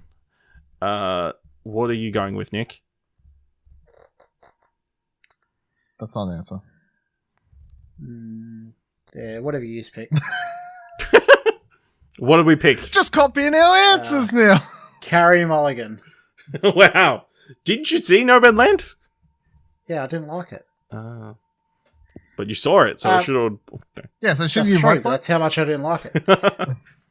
Best Supporting Actor. The nominees are Sacha Baron Cohen for The Trial of Chicago 7, Daniel Kaluuya for... Yeah, I said that right. You said it right, for yeah. Judas and the Black Messiah, Leslie Odom Jr. for One Night in Miami, Paul Raci for Sound of Metal, and Lakeith Stanfield for Judas and the Black Messiah. I've gone Daniel Kaluuya. Fantastic. But, the fact that Lakeith Stanfield's also in the category, which is mental, I feel like hurts his chances. But Nick, what are you going for in this one? Lakeith Stanfield, because I really like him as an actor. All right. Dylan, what are you going for here? As much as I'd like to pick the Explosion Network's winner, Paul Raci, I I'm going with Leslie Odom Jr. Ooh. I think he's got less of a chance than Paul Racy, but okay. How about you sit the fuck down? And then Best Actor in a Motion Picture. The nominees are Riz Ahmed for Sound of Metal, Chadwick Boseman for Ma Rainey's Black Bottom, Anthony Hopkins for The Father, Gary Oldman for Mank, Stephen Yeun for Minari. I've gone Chadwick Boseman. I feel like, yeah, he's one of those shoe-ins at this point, I feel like. Yeah. Nick, yeah? Chadwick? Yeah, it's going to be a... Posthumous. what's his name? Heath Ledger again. Yep. Dylan? Yeah, Chadwick Boseman. Even though my pick at this stage would be The Father. I still haven't seen Minari, but my personal pick would be The Father. Have you seen Ma Rainey's Black Bottom? No. That's, yeah. That is a rude question. Have you seen the film Ma Rainey's Black Bottom? No, that's right. Yeah, no. So I haven't seen two of them. So my pick out of the other three would be The Father. Though, so. Yeah. All right. Best Original Screenplay. Nominees are Judas and the Black Messiah, Minari, Promising Young Woman, Sound of Metal, and Trial of Chicago 7. Dylan, what have you got here? Trials Chicago 7. Aaron Sorkin's going to win award for original screenplay, and all these haters online are going to complain that he's a shit writer, and it'll be fun. Good time on Twitter. Cool. All right. I went with Promising Young Woman. I feel like they're going to give an award to Emerald Fennell because this is the category to give to the young, exciting writer. But Nick, what are you going for? Sound of Metal. Okay. Because I think it's better. Okay. Good answer. All right. Nominees for Best Adapted Screenplay. The nominees are Borat Subsequent Movie Film, The Father, Nomadland, One Night in Miami, and The White Tiger. I've gone Nomadland. Nick. Wouldn't Ma Rainey's Black Bottom be in this because it's adapted from a play? It would if it was one of the top 5 nominees. Yeah, they didn't think it was. But Borat isn't an adaptation. It's adapting from the characters from the previous film, as That's well bullshit. as the character It's a sequel. It's a sequel. The sequel is not an adaptation. But it's adapting the characters to a new situation. Oh my Don't worry, I'm on your side, Nick. We had this argument. I am abstaining from this category. You can't say it's original if you've got characters that have been used somewhere else before. No, see, It's a sequel. I agree. Sequels aren't an adaptation. I agree. I thought best adapted screenplay meant it was based on a book, a play, another movie, something. It is based on another movie. It's not. The It's like character It's a sequel to backstory. a fucking movie. It's like saying Empire It's a Strikes fucking- Back is based on a best adapted Back screenplay. to the Future 2 is an adaptation of Back to the Future. Yeah, I don't like this. No, but it's adapted from that source material. No, You're it's using that bullshit. source material. This is bullshit. This is why award shows are bullshit and nothing matters. It's literally just a sequel. It's not adapted. Yeah, but it's based on the characters from that film. No, it's continuing stories of that character. Yeah. But you've got the history of that character to build off. I hate you. Avengers the Winter Soldier is the best adaptation of Captain America the First Avenger. No, it's the best No, adaptation. by your logic, that's the exact fucking same thing, Ashley. No, it's adapted off Captain America, created by Joe No. Simon and Stan Lee. I hate this. No, it wasn't Stan Lee. Never mind. But yes, you're abstaining, Nick, or do you want to just pick I'm one? abstaining. This is a bullshit category. Just because of that inclusion. I'm not abstaining because I don't want to watch more Limitless. So my pick will be Nomadland. My pick will also be Nomadland. Oh. So the nominees for Best Director are Thomas Vinterberg for Another Round, David Fincher for Mank, Lee Isaac Chung for Minari, Chloe Zhao for Nomadland, and Emerald Fennell for Promising Young Woman. Nick, are you abstaining from this category? No. Well, what are you choosing? Mank. David Fincher. Okay. Dylan? Chloe Zhao, Nomadland. Yes, also Chloe Zhao, Nomadland. If she doesn't win, it will be the biggest upset, I think, of the entire show. Seeing she's won every single award possible before. I feel like there's... So, even though that's my pick, I would say upsets actually would be... I think David Fincher winning would be an upset. That would be the first rank upset, and then below that, I'd actually put Thomas Vinterberg winning for another round. I feel like if any of the other three win, that's okay. You'd be like, but no, I think if she loses it all, it'll be a massive upset. I don't know. It just depends who she loses to, I think. Yeah. Well, but, we'll see. And then, Best Picture. The nominees are The Father, Judas and the Black Messiah, Mank, Minari, Nomadland, Promising Young Woman, Sound of Metal, and The Trial of Chicago 7. As much as I love Promising Young Woman, and it's probably my favorite film on that list, I'm going Nomadland because I like winning. Nick. I'm going to go The Father because most of the people on the Academy are old and they're worried about Alzheimer's. Yeah, but the Academy doesn't like horror films, so Dylan, what are you going with? I unsurprisingly am going with Nomadland. Yeah, all right. So tune in next episode. So the Academy Awards will be next week on the 26th. Of course, our next episode will be out on the 8th of May. So look forward to hearing my victory speech again. So a little bit of Oscars news. So they've announced that, where was it? There's going to be an Oscars pre-telecast show in which they will have all 5 of the best songs performed, pre-recorded, of course, because we're in Corona. But yeah, they're going to have a pre-telecast called Oscars Into the Spotlight. I guess kind of replacing the red carpet, seeing as there won't be much of a red carpet segment to show beforehand. Do you think this is a good decision, like pulling these songs out of the main show? Does this mean the main show will be quicker? Dylan, as someone who actually cares about the broadcast. I actually don't know. This is a I'll wait and see scenario if I feel like it works better. I don't usually watch the red carpet unless I just put it on because I'm waiting for the main show to start.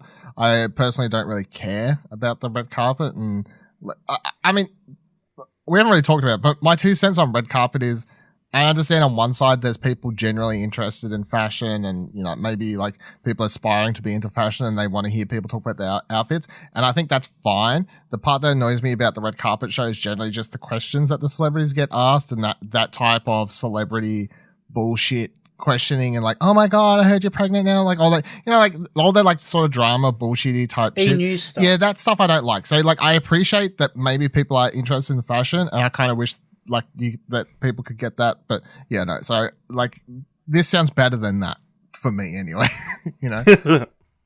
A better lead in your opinion. Yeah, Nick, I know you don't care about any of this, so I'm just gonna not ask you about it. I appreciate that, Ashley. Yeah. Also, apparently ABC is booked in to broadcast post the Academy Awards, Oscars After Dark. So it's going to be hosted by Coleman Domingo and Andrew Reynolds, with interviews from film critic Elvis Mitchell, recaps of the show highlights, and promised glimpses of the winners getting their statuettes personalized. Did you ever expect they would do an after show for the Oscars? no. Is it like Big Brother After Dark? Is it titties? Maybe. Are they going to show up? Well, actually, they're probably. I was going to say, are they going to show footage from the Oscar parties, like the camera, like from the top? No, there's a reason they don't do that. There's a reason this isn't a thing that happens. There's not going to be any Oscar parties. No, that's why. no. Yeah, they might catch the next Harvey Weinstein. Yeah. So yeah.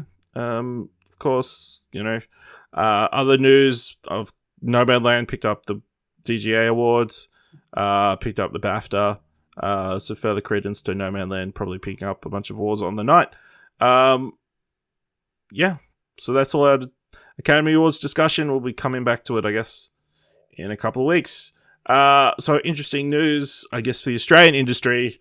The Australian government has decided to extend its 2 key film and funding initiatives.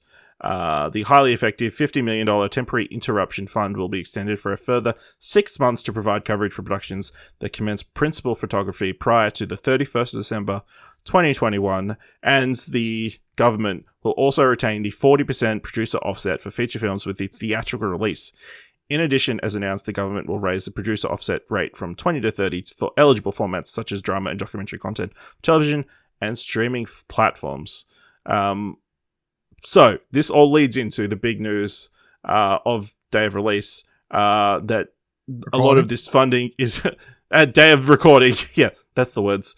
That a lot of these financial incentives mean that the prequel to Mad Max Fury Road, Furiosa, starring Anya Taylor-Joy, is set to be shot in Australia, in the outback, in New South Wales, and places, all those kind of places. Oh, that's a Furiosa movie, isn't it? Yes.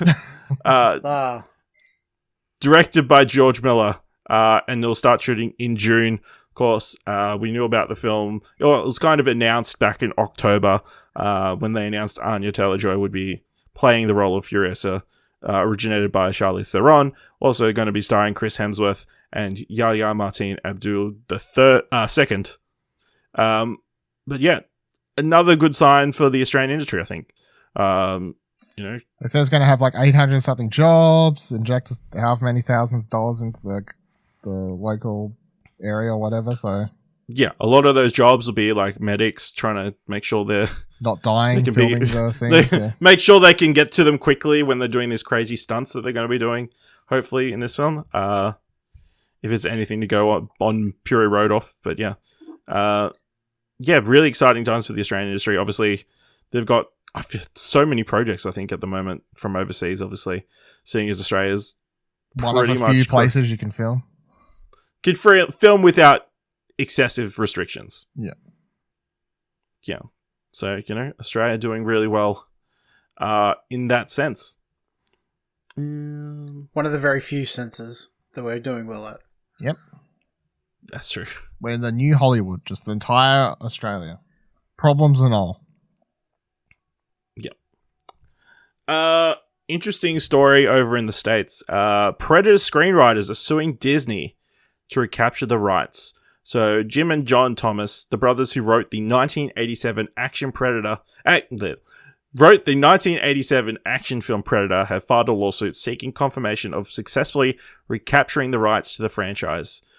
In California federal court, the two say that Disney, which now owns 20th Century Fox, is standing in the way. The Thomas brothers are seeking to exploit copyright law's termination provision, which allows authors to cancel transfers after waiting a period of time, typically 35 years for newer works.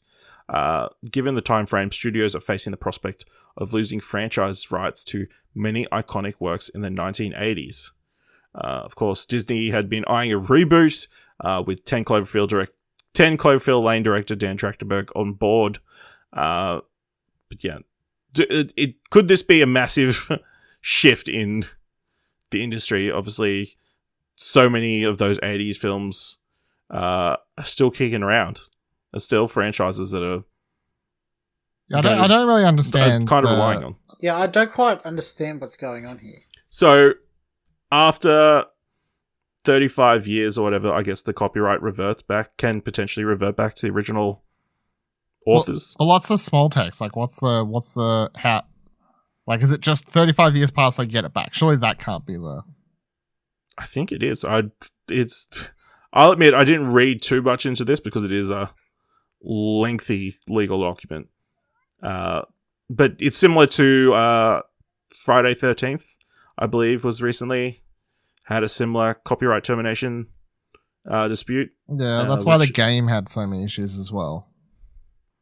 Yeah, and the person who represented them and won that court case is defending these. Yeah, well, let me tell you the big difference between that case and this case. Disney. Mickey fucking Mouse. They ain't going to win. Yeah. Well, I will say... $100 million of lawyers to block this. Yeah. Or bog it down in court for the next 100 years. I will say the other major court case he was involved in was Warner Brothers versus the Simon family? I can't remember. Siegel family. over Superman. So, and he lost that one. So, yeah. Yeah, I don't know. It seems like a weird copyright law because like Disney can say we brought it. Like we paid for Foxtel and Alien and Predator was part of that. Fox, sorry. We paid for Fox and Predator was part of that, and that was a big part of why we brought it. Like they could stretch the story to say, you know, like to make it sound like a big case and be like, we paid money for that. So like yeah. I don't know. We'll wait and see. I don't know, yeah. It's by the way, my personal opinion is I would rather Disney keep it because I feel like them doing that show with what's his fuck? You just said whose name I forgot. Was it Drew Goddard or Love One? Which one? Dan Trachtenberg. Yeah, I can't remember which. 10 Cloverfield Lane. Yeah. That sounds more interesting to me than the people getting it back and being like, well, we're just gonna like do nothing with it or basically try and do the exact same movie again. Well, I don't want to badmouth them, but I'm assuming they get that back and then they sell it again to somebody else. Yeah, that's also a thing. So, yeah, I just think I'll bring it up because this could potentially be something that we talk about constantly over the next few years. And, you know, the whole copyright, public domain or rights system is like all up in the air. It's a clusterfuck. Yeah. I like the old rule because the old rule was plain and simple. It was like 100 years pass, whatever it was. Yeah. You're good to go. Like it was very hard cut. But these studios are making money off still things that are 100 years old now. Yeah, so they're making it harder. Do you think and harder. Stuff from the 1920s that could potentially still be making money off? You know, I'm not sure I'm assuming the 40s is when I read an article once. Someone wrote an interesting article about how it's like having old movies, old music, old TV shows, whatever, come into the public domain is actually really important for up and coming film students or whatever to be able to either have those things and be able to use them as a basis for something or be able to like remake those things for cheap, either as like a learning like just a learning course or, you know, like just like having stuff like that in the public domain. Someone to cut their teeth on. Yeah, like having stuff in public domain is good in general. Like it's good and we need to have stuff enter the public domain, and companies holding on to copyright for eternity is not actually good for anyone bar, of course, themselves. So, yeah. Yeah, absolutely. Last bit of news. There's been a bit of a shifting around of films from Paramount. They're shuffling their release schedule for the next year. So, down the line, The Forever Purge is moving from July 9th to July 2nd. Snake Eyes G.I. Joe Origins is moving from October 22nd to July 23rd. Jackass 4 is moving from September 3rd to October 22nd. Top Gun Maverick is moving from July 2nd to November 19th. Mission Impossible 7 is moving from November 19th, 2021 to May 27th, 2022. The Dungeons & Dragons film is moving from May 27th, 2022 to March 3rd, 2023. Mission Impossible 8, unsurprisingly, moving from November 4th, 2022 to July 7th, 2023.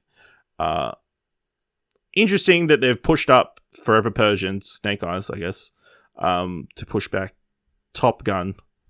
Other than that, I mean, I feel like Top Gun got disappointing. 4 years ago at this stage.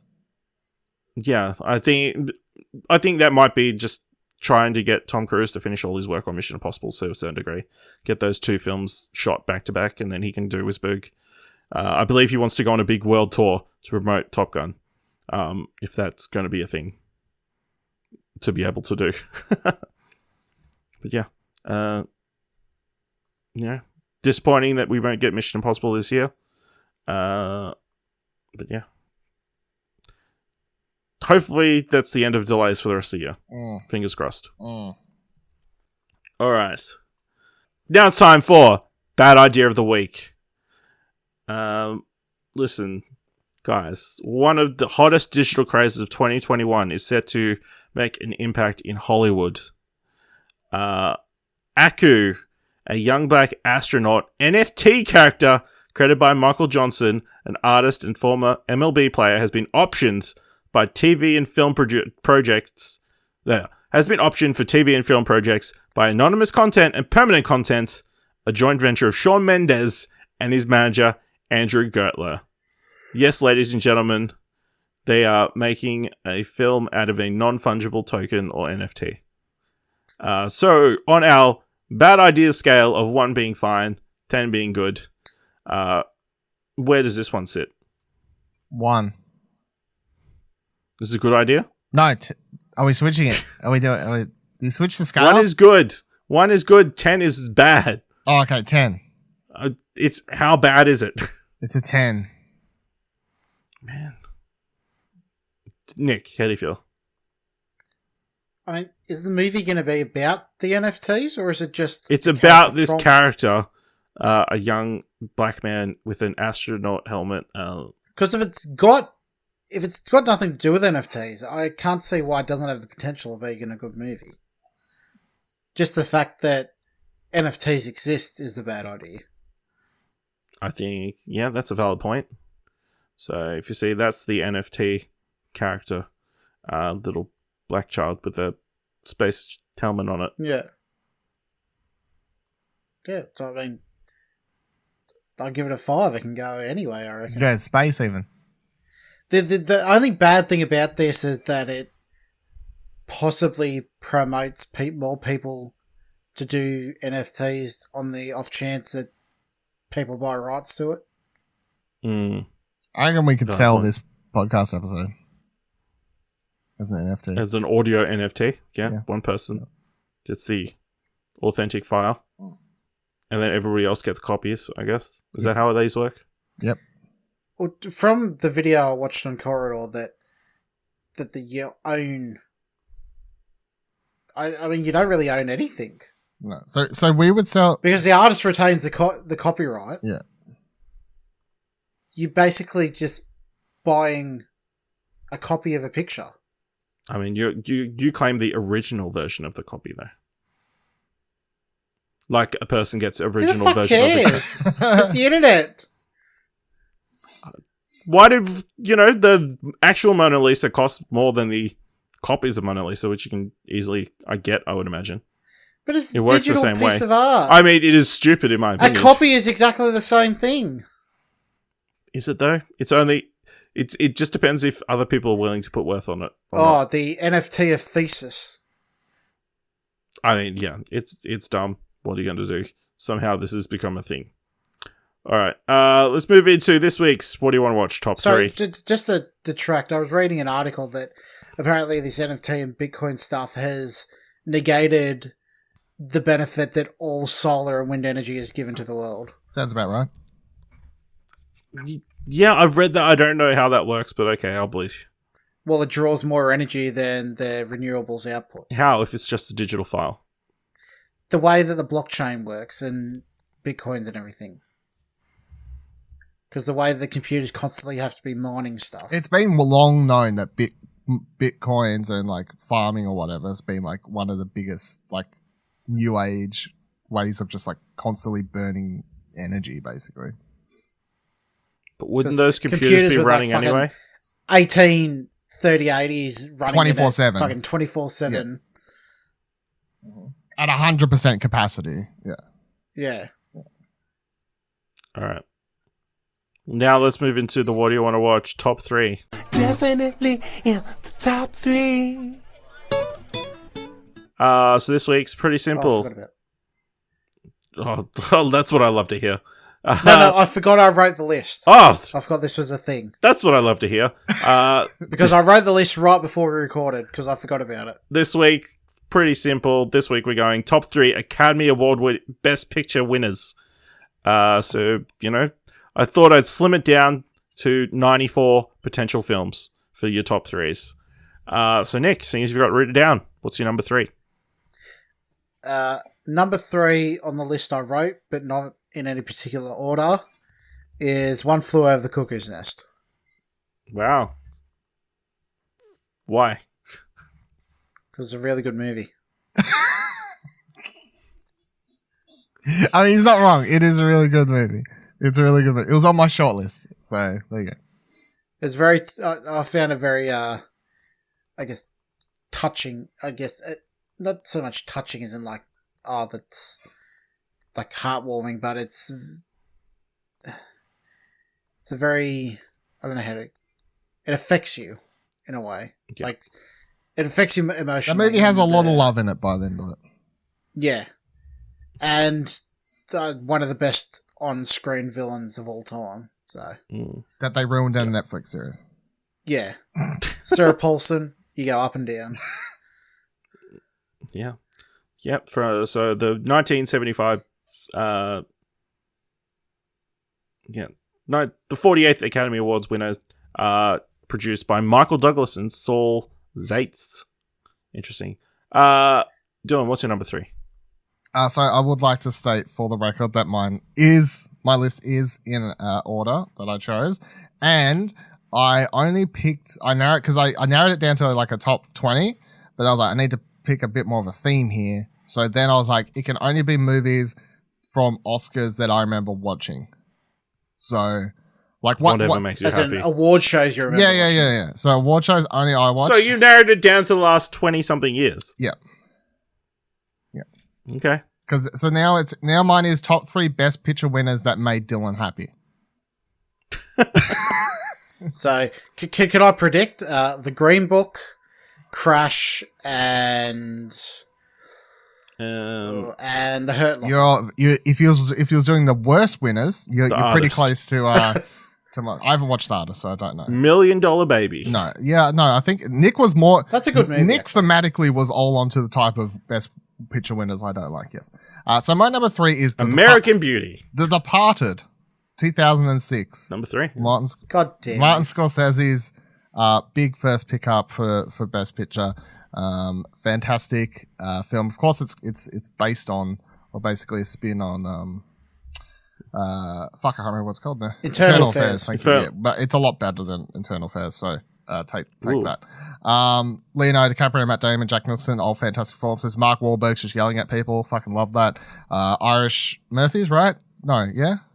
Is that the band? What's that? The band, does that song? Oh, the Dropkick Murphys. Thank you. Yeah, that fucking song, which is a banger. And I used to listen to it on repeat on my Shipping Up to Boston. shipping out. I used to listen to it on my iPod Nano or whatever in high school. And then after this movie, just on repeat all the time because I loved it. So, great movie, love it.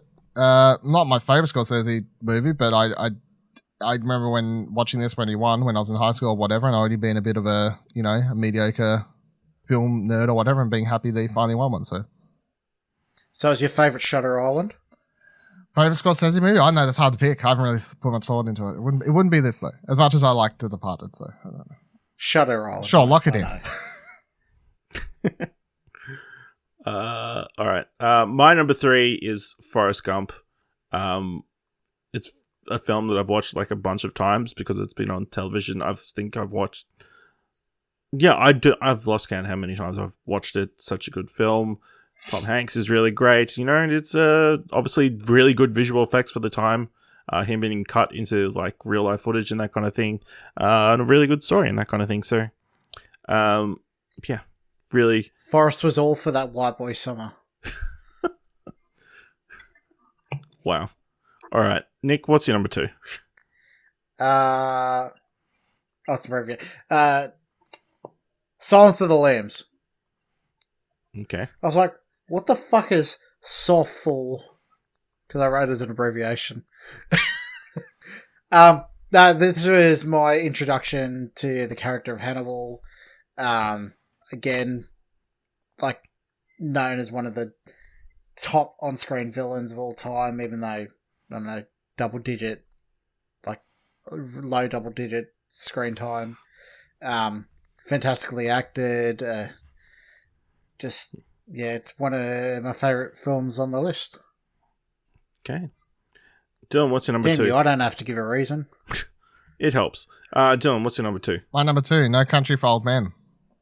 The big pickup for the Coen brothers. I think I was obsessed with this movie. I used to watch it all the time.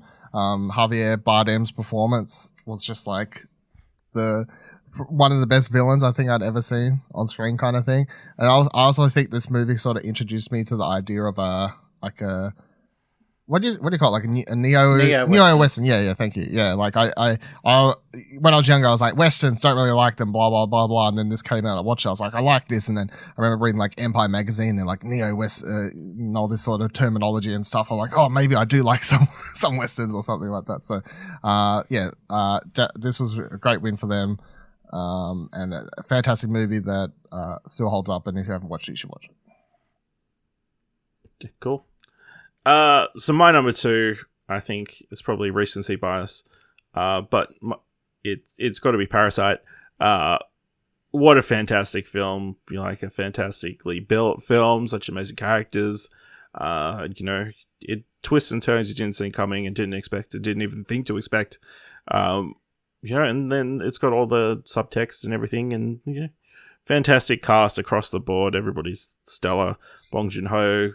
Just the love of Parasite at the Academy Awards last year, I feel like, was also funnels into how much joy there was, and the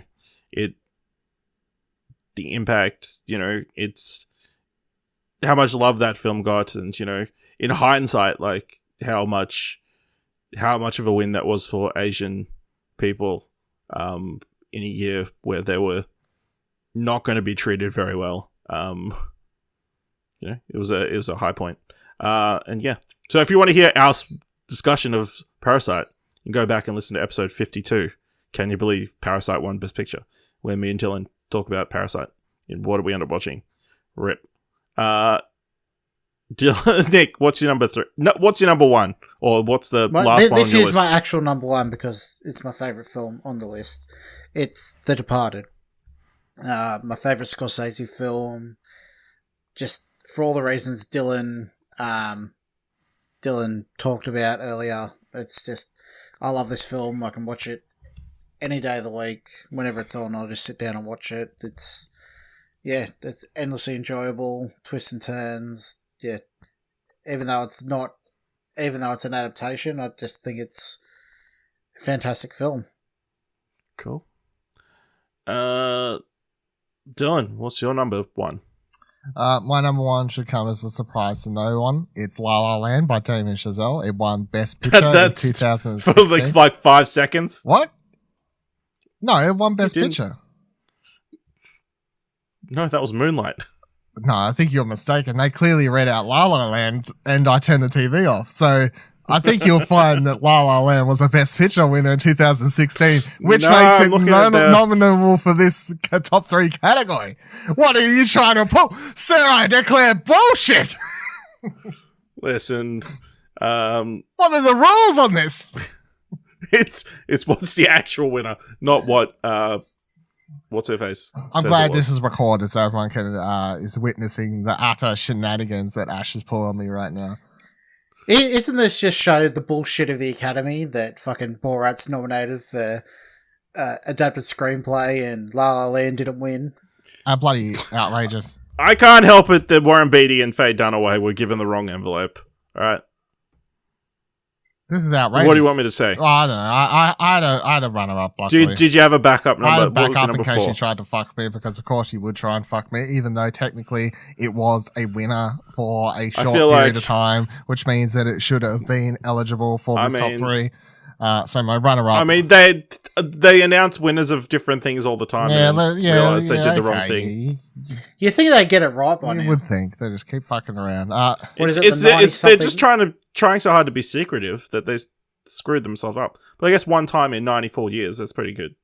My runner-up is Lord of the Rings: Return of the King, because that was utter hype at the time. I feel like everyone who was, everyone was in the Lord of the Rings when those movies were coming out, and I feel like when it won all of the awards, it was kind of like unheard of, because it was sort of it'd be like a Marvel movie winning now, I guess, to a degree. It was like a nerdy pop culture movie franchise thing, and then it sweeps and picks up nearly all the awards. So it definitely stands out in history as far as I've been alive, one of the biggest Best Picture winners. And yeah, so Lord of the Rings: Return of the King,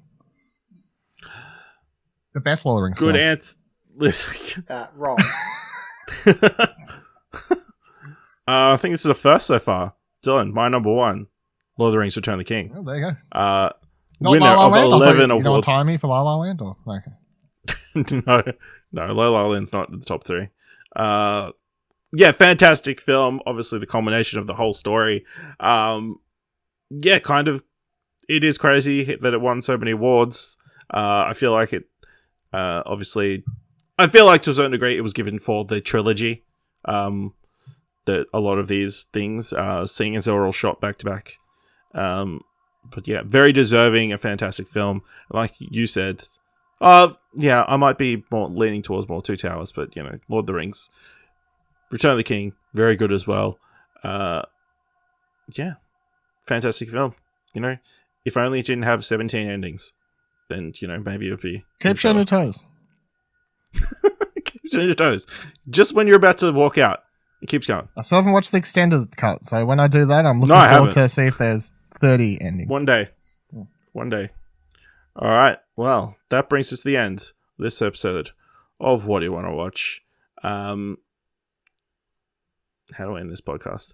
Let us know what your top 3 Best Academy Award, Best Picture winners are by going to explosion.com/Twitter. You can tweet at us your answers, or you can jump into our Discord at explosion.com/Discord.